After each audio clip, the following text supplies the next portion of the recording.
Good morning class, this is Sabahat Hassan from FCSC Attak and today we are going to start chapter number 10, that is thermodynamics, and the content is shown below. The first topic that it includes is thermodynamic system, जिसमें आप thermodynamics के introduction के बारे में देखोगे कि जो main terms इस पूरे चैप्टर में यूज़ होने वाली हैं वो कौन कौन सी हैं. देन आपके पास टॉपिक है रिवर्सिबल एंड इरिवर्सिबल प्रोसेस, फिर है फर्स्ट लॉ ऑफ थर्मोडायनामिक्स, उसके बाद आपका टॉपिक है molar specific heat, then heat engine, second last topic है सेकेंड लॉ ऑफ थर्मोडायनामिक्स, और जो लास्ट टॉपिक इंक्लूडेड है वो है आपके पास एंट्रोपी. तो जो हम स्टार्ट करने लगे हैं, सबसे पहले तो हमें ये पता होना चाहिए कि थर्मोडायनामिक्स है क्या. थर्म का मतलब होता है हीट, ठीक है, और हीट डायरेक्टली रिलेटेड होती है टेम्परेचर के साथ. तो थर्मोडायनामिक्स फिजिक्स की वो ब्रांच है जो कि डील करती है with heat, temperature and inter conversion of them. ठीक है, कि हीट कैसे जो है वो कन्वर्ट हो सकती है अदर फॉर्म्स ऑफ एनर्जी में. ठीक है, और टेम्परेचर का क्या ताल्लुक है इसके साथ.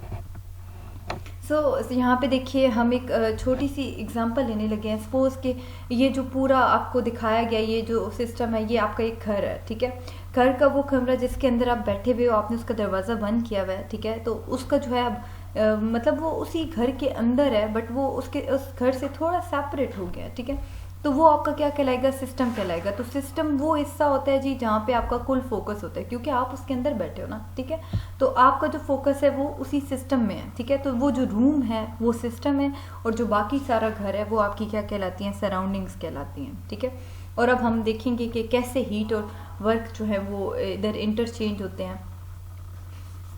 और ये देखिए जो आपको ये जो दिख रही है इसकी बाउंड्री वॉल, ठीक है, ये क्या कहलाती है, सिस्टम बाउंड्री. ठीक है, इसके अलावा अगर आप इस पूरे को ले रहे हो सिस्टम, ठीक है, मतलब आप इस पूरे को स्टडी करना चाह रहे हो, ये पूरा जो है, तो ये आपका क्या कहलाएगा, सिस्टम. और इसके जो आसपास का रीजन है ये वाला, ये फिर इसकी सराउंडिंग्स बन जाएंगी और ये जो है ये फिर इसकी बाउंड्री बन जाएगी. ठीक है, तो सिस्टम की बाउंड्री क्या होती है जी, बाउंड्री एक क्लोज सिस्टम होती है अराउंड दैट सिस्टम. ठीक है, जिसमें हम एनर्जी और मास के एक्सचेंज के बारे में पढ़ने जा रहे होते हैं. ठीक है, नेक्स्ट है कि सराउंडिंग्स क्या होती है. कहते हैं सिस्टम के अलावा जो भी हिस्सा होता है, ठीक है, वो क्या कहलाता है, सराउंडिंग्स.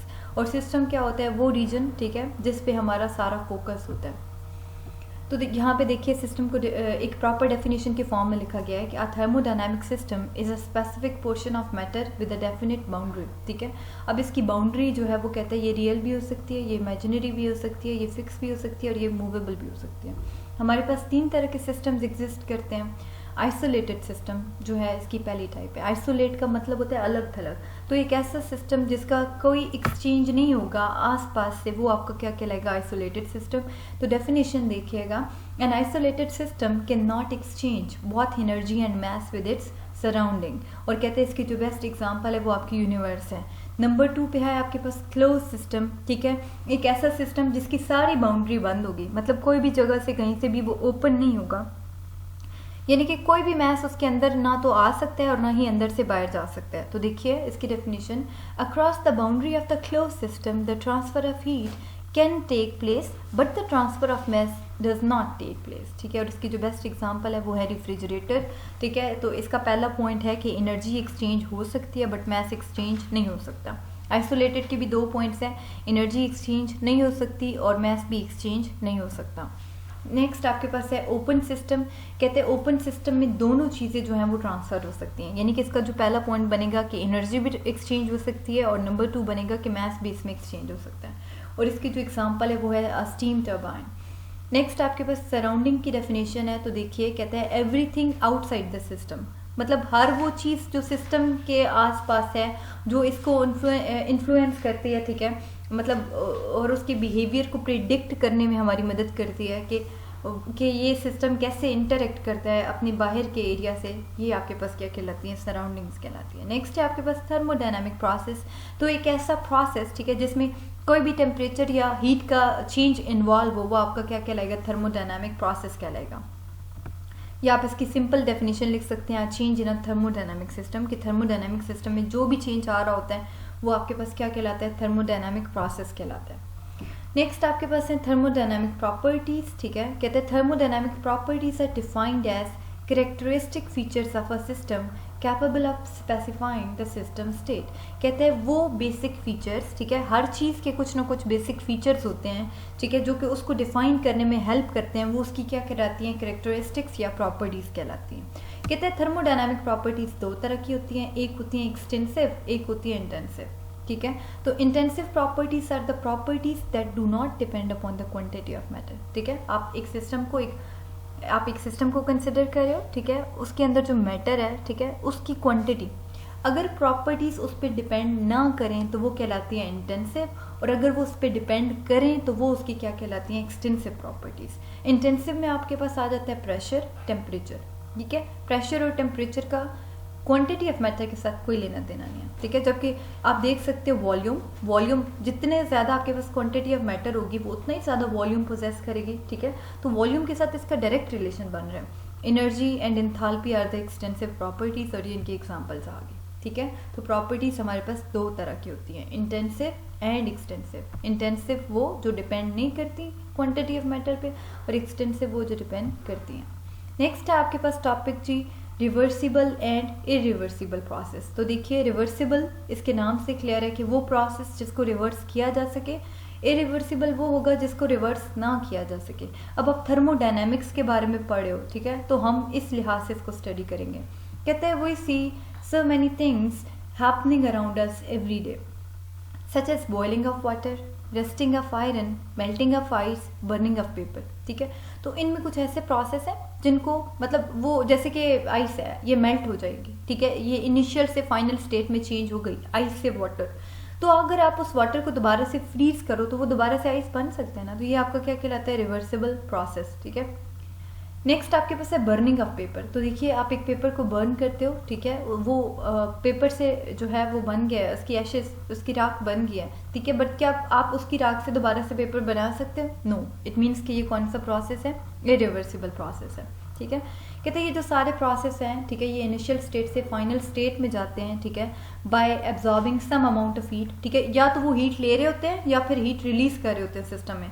हीट का एक्सचेंज मस्ट है, ठीक है, कोई ना कोई हीट एक्सचेंज हो रहा होगा आपके पास। तो देखिएगा पहला जो आपके पास क्वेश्चन बनता है कि व्हाट इज रिवर्सिबल प्रोसेस। तो आप कहते हो एक ऐसा प्रोसेस जो अपनी स्टेट चेंज करता है इनिशियल से फाइनल में, वो रिवर्सिबल तब कहलाता है if the process can be turned back such that both the system and surrounding return to their original states, ठीक है, कि सिस्टम और सराउंडिंग दोबारा से अपनी पहली वाली पोजीशंस या आप कह सकते हो स्टेट्स में चली जाती हैं, ठीक है। और इसकी best example extension of spring. आप एक स्प्रिंग लो, आप उसको खींच के एक्सटेंड कर लो, ठीक है, जब उसको छोड़ोगे वो दोबारा से उसी स्टेट में आ जाएगा, ठीक है। और इस तरह सराउंडिंग भी पे भी कोई इफेक्ट नहीं पड़ा, और उस सिस्टम की भी जो एनर्जी है दोबारा से वही हो गई, ठीक है। नेक्स्ट आपके पास है व्हाट इज इरिवर्सिबल प्रोसेस, ठीक है। तो इरिवर्सिबल प्रोसेस क्या होगा जी, in which the system and surrounding do not return to their original state. कहते हैं इसकी जो बेस्ट एग्जांपल है वो आप एक ऑटोमोबाइल इंजन ले रहे हो, आप सपोज करते हो कि जी वो कुछ डिस्टेंस ट्रैवल करता है, तो ओबियस है कि वो क्या बर्न करेगा, वो फ्यूल बर्न करेगा, ठीक है। कहते हैं कि इस प्रोसेस के दौरान जो फ्यूल बर्न हुआ है उसने ही एनर्जी दी है इंजन को, ठीक है, और वो खुद किस में कन्वर्ट हो गया आपका फ्यूल, स्मोक और हीट एनर्जी में। कहते हैं अब आप इस फ्यूल को दोबारा नहीं बना सकते फ्रॉम स्मोक एंड हीट, ठीक है। तो ये कौन सा प्रोसेस होगा आपका, इरिवर्सिबल प्रोसेस। नेक्स्ट आपके पास टॉपिक है फर्स्ट लॉ ऑफ थर्मोडायनामिक्स, ठीक है। तो देखिए फर्स्ट लॉ ऑफ थर्मोडायनामिक्स करता क्या है, ये कहते हैं जी कि ये रिलेट करता है heat, internal energy and work को। तो सबसे पहले आपको पता होना चाहिए हीट क्या है, ठीक है। अब लास्ट टाइम भी हमने सबसे पहले भी कहा था कि जो थर्म है इसका मतलब ही क्या होता है, हीट, ठीक है। तो हीट आपके पास क्या है, ये बेसिकली एक फॉर्म है एनर्जी की, ठीक है, जो कि ट्रांसफ़र करती है from one body to another, but condition क्या है कि दोनों बॉडीज़ के दरमियान टेम्परेचर का डिफरेंस होना चाहिए। नंबर 2 पे आपके पास है इंटरनल एनर्जी। इंटरनल का मतलब होता है अंदर की, ठीक है। आपका एक सिस्टम है, उसके अंदर की जो एनर्जी है वो क्या कहलाएगी, उसकी इंटरनल एनर्जी। अब सिस्टम के अंदर अगर सिस्टम के अंदर आपने सपोज कि आपने सिस्टम एक गैस कंसिडर की हुई है, तो गैस के मॉलिक्यूल्स की जो एनर्जी होगी ना वो उसकी क्या कहलाएगी, इंटरनल एनर्जी। एंड जो टर्म वर्क है इसके साथ आप फेमिलियर हैं पहले से भी, ठीक है, बट हम आगे जाके देखेंगे कि थर्मोडायनामिक प्रोसेसेस में वर्क का क्या मतलब होता है, कि हम वर्क को कैसे अंडरस्टैंड करेंगे, ठीक है। तो देखिए first law of thermodynamics basically law of conservation of energy है। Law of conservation of energy क्या कहता है?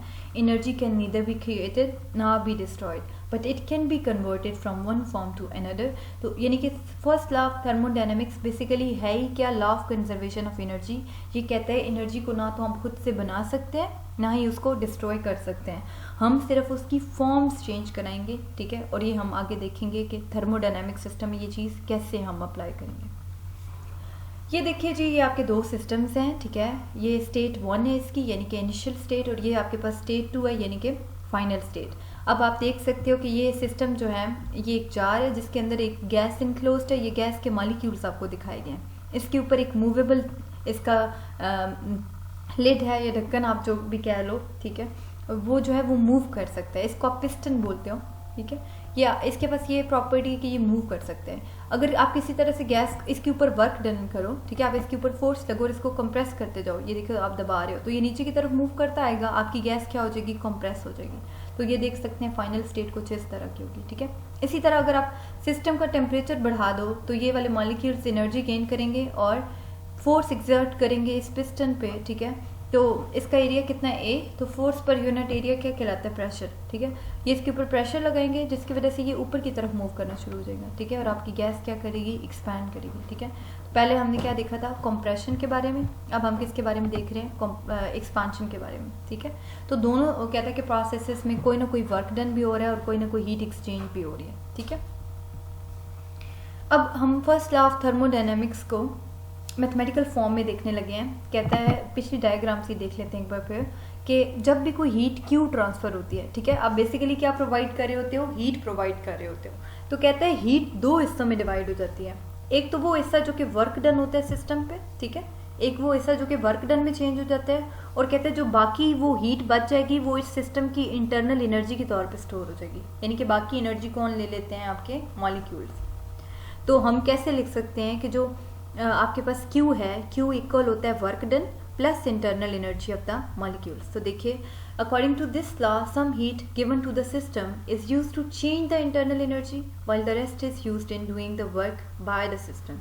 तो आप कह सकते हैं कि Q दो हिस्सों में डिवाइड हो गया है, ठीक है, internal energy plus work done में, ठीक है। फिर आगे इसने जो है बता दिया है कि जो डेल Q है वो आपके पास हीट है गिवन और लॉस्ट। डेल यू आपके पास, यू क्या है? Internal energy. तो डेल किसको रिप्रेजेंट करता है? चेंज को। तो ये क्या हो जाएगा? Change in internal energy. और डब्ल्यू जो है वो आपका क्या कहलाता है? वर्क डन कहलाता है। कहते हैं we can also represent the above equation as, अगर यहाँ से आप इंटरनल एनर्जी निकालना चाहें तो डेल यू किसके इक्वल हो जाएगा? डब्ल्यू को उस तरफ ले जाएं तो माइनस हो जाएगा, डेल यू इक्वल हो जाएगा डेल क्यू माइनस डब्ल्यू के, ठीक है। तो कहता है कि हमारे पास इंटरनल एनर्जी कब कब इंक्रीज करती है? जब जब आप हीट जो प्रोवाइड कर रहे हो वो इंक्रीज करेगी। अगर हीट इंक्रीज करती है तो इंटरनल एनर्जी भी क्या करती है? इंक्रीज करती है। अगर आप हीट जो है वो कम करते जाओगे जो आप दे रहे हो, ठीक है, तो इंटरनल एनर्जी भी कम होती जाएगी। तो यहाँ से सिर्फ हमने ये रिलेशन डिस्क्राइब किया।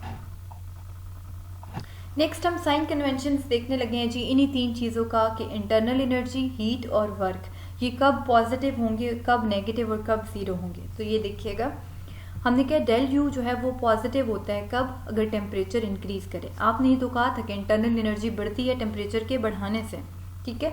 ये नेगेटिव होता है अगर टेम्परेचर डिक्रीज करे, और ये जीरो हो जाता है अगर टेम्परेचर कांस्टेंट हो। जब आप टेम्परेचर कम नहीं करे, बढ़ा नहीं रहे, तो इंटरनल एनर्जी में भी कोई चेंज नहीं आएगा। तो ये क्या हो जाता है? जीरो हो जाता है, ठीक है। नेक्स्ट आपके पास क्या है? हीट। कहते हैं अगर हीट इंटर हो रही है तो वो पॉजिटिव होगी, लीव करेगी तो नेगेटिव होगी, और अगर कोई भी एक्सचेंज नहीं हो रहा तो वो क्या हो जाएगी? जीरो। इसी तरह अब नेक्स्ट है आपके पास वर्क डन। अब हमने पहले कौन सा देखा था? कंप्रेशन देखा था। हमने कहा था अगर गैस कंप्रेस हो रही है तो वर्क डन हो रहा है ऑन द सिस्टम, ठीक है, और ये हमेशा क्या होता है? पॉजिटिव। फिर हमने कहा था अगर गैस एक्सपेंड कर रही है तो आपने देखा था गैस पिस्टन को ऊपर की तरफ मूव कराती है, यानी कि वर्क डन हो रहा है बाय द सिस्टम, आपका सिस्टम वर्क डन कर रहा है, और ये हमेशा क्या होता है? नेगेटिव। और कहते हैं अगर आप वॉल्यूम को ही फिक्स कर दो, यानी कि आपने पिस्टन ही फिक्स कर दिया, यानी कि ना वो ऊपर जा सकता है ना वो नीचे जा सकता है, तो फिर क्या होगा जी? कहते हैं कि आपका जो वर्क डन है वो क्या हो जाएगा? जीरो, ठीक है। इस केस में ना तो कंप्रेशन होती है ना ही एक्सपेंशन होती है।